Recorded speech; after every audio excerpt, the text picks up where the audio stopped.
तो आज की वीडियो में मैं डिस्कस करने वाला हूँ different problems, struggles, aspects of being an international student. तो हम स्टार्ट करेंगे फाइनेंशियल एस्पेक्ट से। जब भी हम एज एन इंटरनेशनल स्टूडेंट खर्चे की बात करते हैं तो सबसे पहले हमारे दिमाग में आती है स्कूल, कॉलेज या यूनिवर्सिटी की फीस। कॉलेज एडमिशन या स्कूल एडमिशन के प्रोसेस के वक्त हम एडमिशन्स ऑफिसर के साथ बात करते हैं या एजेंट्स के साथ बात करते हैं जो हमारा एडमिशन कराते हैं। तब वो हमें एक प्राइस कोट करेंगे, जो प्राइस हम दिमाग में रख के एक एस्टिमेट लगाएंगे कि हमें कितना खर्चा होगा। पर जब हम यहाँ पे पहुँचते हैं तब हमें पता चलता है कि हाँ, उतना खर्चा तो होगा ही, उसके साथ साथ पढ़ाई के और भी सारे खर्चे हो सकते हैं। Repetitive classes, extra tutoring, extra courses, ये वो करने के चक्कर में हमारे खर्चे बढ़ जाते हैं। फॉर एग्जाम्पल, पायलट ट्रेनिंग के कॉन्टेक्स्ट में बोलूँ तो मुझे यहाँ पर आने के बाद पता चला कि एक्स्ट्रा फ्लाइट्स करनी पड़ जाती है, एक्स्ट्रा ओरल सेशंस करने पड़ जाते हैं अपने इंस्ट्रक्टर के साथ, ताकि कुछ मैनूवर्स, प्रोसीजर्स, कुछ टाइप के लैंडिंग्स परफेक्ट हो जाए और जब हम चेक रेट देने जाए तो हम पहले अटेम्प्ट में पास हो जाए। तो उन एक्स्ट्रा फ्लाइट्स और ओरल सेशंस का खर्चा उस एस्टिमेट में नहीं होता है जो हमें एडमिशन्स ऑफिसर देते हैं।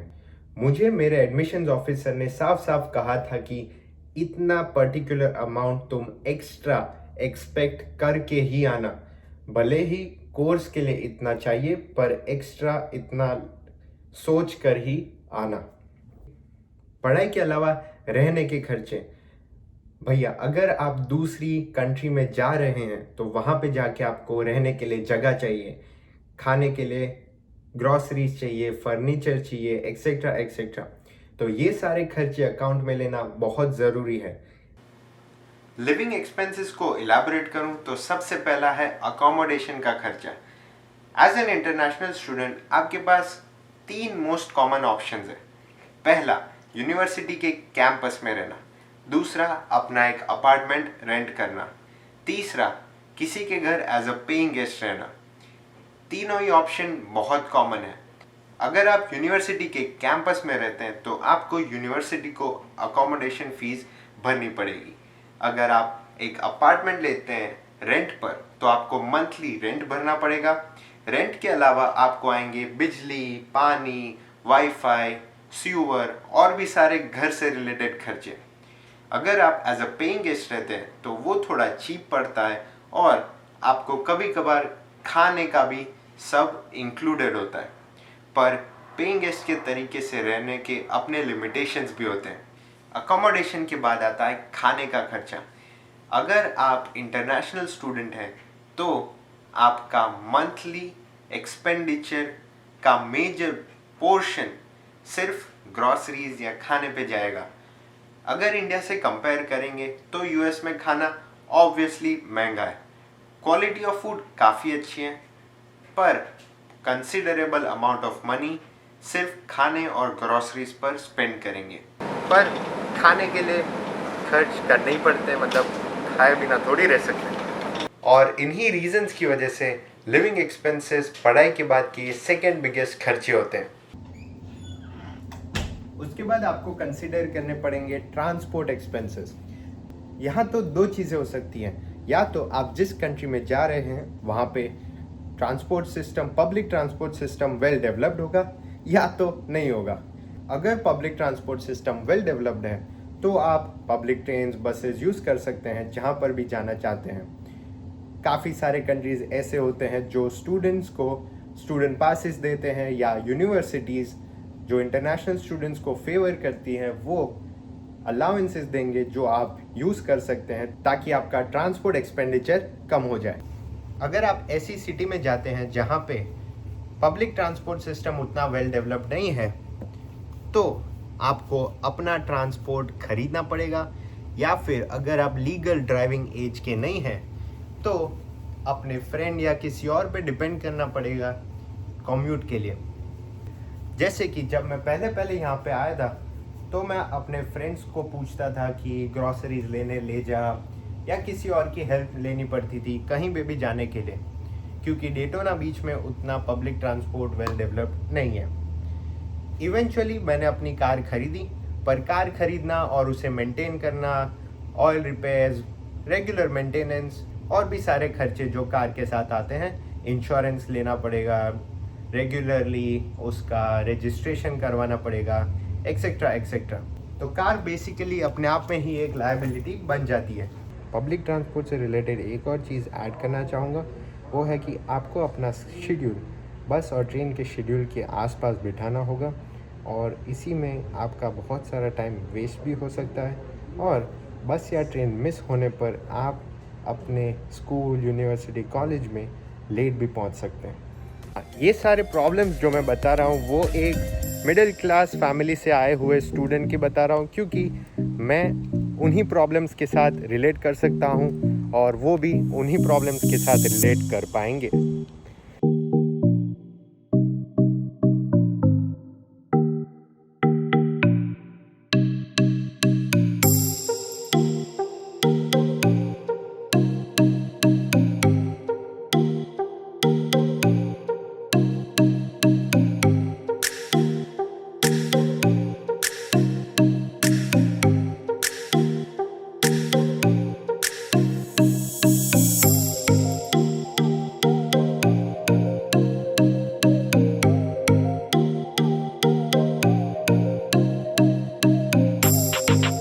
नॉर्मली हर स्टूडेंट के बजट में एक सेकेंड हैंड कार आती है, जैसे मेरी गाड़ी।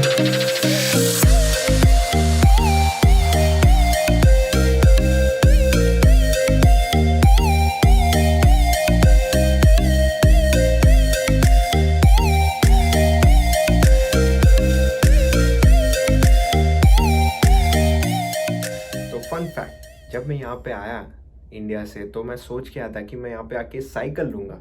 फिर जब यहाँ पे पहुँचा तो देखा कि अरे भैया इतनी गर्मी और इतनी ह्यूमिडिटी है कि साइकिल लेके पायलट यूनिफॉर्म पहन के निकलना मुश्किल ही नहीं, नामुमकिन है।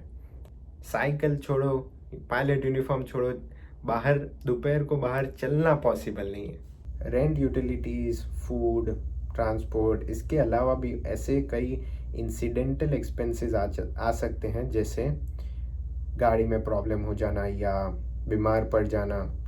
ऐसे कई सारे अनएक्सपेक्टेड एक्सपेंसेस आ जाएंगे जो अनएक्सपेक्टेड टाइम और अनएक्सपेक्टेड वे में निकलेंगे। इन सब के लिए भी एक इमरजेंसी फंड होना बहुत ज़रूरी है। फाइनेंशियल फैक्टर के बाद आता है सोशल फैक्टर। सोशल फैक्टर मतलब हम किस टाइप के लोगों से मिलते हैं। ये बहुत ही बिटर स्वीट राइट होती है, क्योंकि हम अच्छे लोगों से मिलते हैं, बुरे लोगों से मिलते हैं, सेल्फिश लोगों से मिलते हैं, बड़े दिल वाले लोगों से मिलते हैं, फ़नी लोगों से मिलते हैं, सीरियस लोगों से मिलते हैं। तो मतलब बिटर स्वीट राइट रहती है।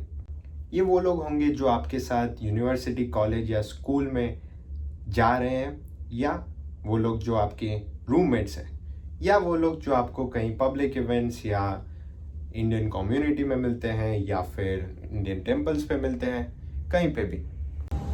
और वैसे भी इतना सोशल तो कोई रहता नहीं है, क्योंकि हॉलीडेज़, वीकेंड्स और ये सब भी घर के काम करने में, होमवर्क्स, असाइनमेंट्स, ये सब करने में निकल जाता है। इन सब लोगों में से सबसे इम्पोर्टेंट होते हैं रूममेट्स। अच्छा रूममेट होना भगवान का वरदान होता है, मजाक नहीं कर रहा हूँ। अगर आपको अच्छा रूममेट मिले या आपको मिला है अच्छा रूममेट, तो आप उसको जाके थैंक यू बोले और अपने आप को लकी माने, क्योंकि आपके सर्कल में जितने भी इंटरनेशनल स्टूडेंट्स हैं उनको अभी जाके पूछो कि आपको कभी भी रूममेट प्रॉब्लम हुई है। 10 में से 8 लोग बोलेंगे कि हाँ हुई है, क्योंकि मुझे लगता है कि बेसिक प्रॉब्लम होता है एडजस्टमेंट का। लोगों को एडजस्ट करना नहीं आता है, दूसरों की बातें कंसीडर करना नहीं आता है, कोई क्या कह रहा है कम्युनिकेट नहीं करना है, कुछ सुनना नहीं है, बस अपनी चलाए रखना है। मतलब आपको शायद उन्हें बार बार ये रिमाइंड करना पड़ेगा कि हाँ कॉमन एरिया क्लीन करने का आपका चांस है, या ये करने का आपका चांस है, और उनकी रिस्पॉन्सिबिलिटीज़ को याद कराना आपकी रिस्पॉन्सिबिलिटी बन जाती है। मतलब इतना सर दर्द होता है। पर हाँ, कभी कभी मुझे लगता है कि यार इनके मम्मी पापा ने इनको दुनिया में खुला क्यों छोड़ दिया है। पर शायद उनके मम्मी पापा को भी इनके साथ रूममेट प्रॉब्लम्स हो रहे होंगे। और अगर आप नए नए इंटरनेशनल स्टूडेंट हैं और कहीं नई कंट्री में जाके मूव इन करते हैं किसी के साथ, तो आपको 100% ये लगेगा कि यार काश उसके साथ मूव इन किया होता। उसके बाद आते हैं दोस्त। यार दोस्त बहुत इंपॉर्टेंट है। अच्छे दोस्त बनाना, सही दोस्त बनाना बहुत ही ज़्यादा इम्पॉर्टेंट है।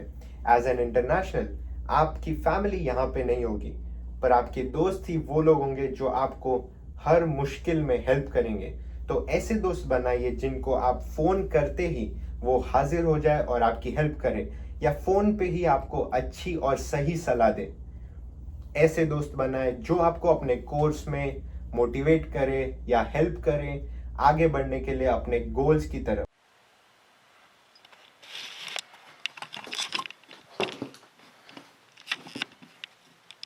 तो फ्रेंड्स के मामले में तो मैं बहुत लकी रहा हूँ, क्योंकि मुझे कुछ ऐसे बहुत अच्छे फ्रेंड्स मिले जिनको मैं कभी भी मदद के लिए फ़ोन कर सकता हूँ और जिनके साथ मैं टाइम स्पेंड कर सकता हूँ। पर जैसा कि मैंने कहा, ज़्यादा टाइम स्पेंड नहीं कर पाते क्योंकि ज़्यादातर टाइम हमारा काम करने में चला जाता है। अब जब मैं ये वीडियो एडिट कर रहा हूँ तब लग रहा है कि बहुत लंबा वीडियो जाएगा अगर सारे एस्पेक्ट्स में एक ही वीडियो में बता दूँ। तो मैं करने वाला हूँ 2 वीडियोस। अगर आपको ये वीडियो अच्छा लगे तो प्लीज़ लाइक करना और सब्सक्राइब करें और नोटिफिकेशन बेल दबाएं, ताकि जब मैं नेक्स्ट वीडियो डालूं तो आपको नोटिफाई किया जाए। और ये वीडियो आपके सर्कल के इंटरनेशनल स्टूडेंट्स को फॉरवर्ड करें ताकि वो अपने एक्सपीरियंसेस कमेंट सेक्शन में लिख के हमें बताएं और उन स्टूडेंट्स तक भी ये वीडियो पहुंचाए जो इंटरनेशनल बनने वाले हैं, ताकि ये इंफॉर्मेशन उनके लिए हेल्पफुल हो। So thank you so much, I will see you in the next video. तो इंडियंस के लिए बहुत ही सिग्निफिकेंट फैक्टर है, वो है फेस्टिवल्स। अब आप सोच रहे होंगे कि यार ये सारे फैक्टर्स जो ऊपर बताए वो सारे आपको इमोशनल तो कर ही देंगे, तो इमोशनल को अलग से मेंशन करने की क्या ज़रूरत? नहीं मतलब फिर भी कभी कभी तो होम सिकनेस होगी कि वो कज़िन की शादी में जब मिलते हैं सब, दिवाली पे सब मिल रहे थे,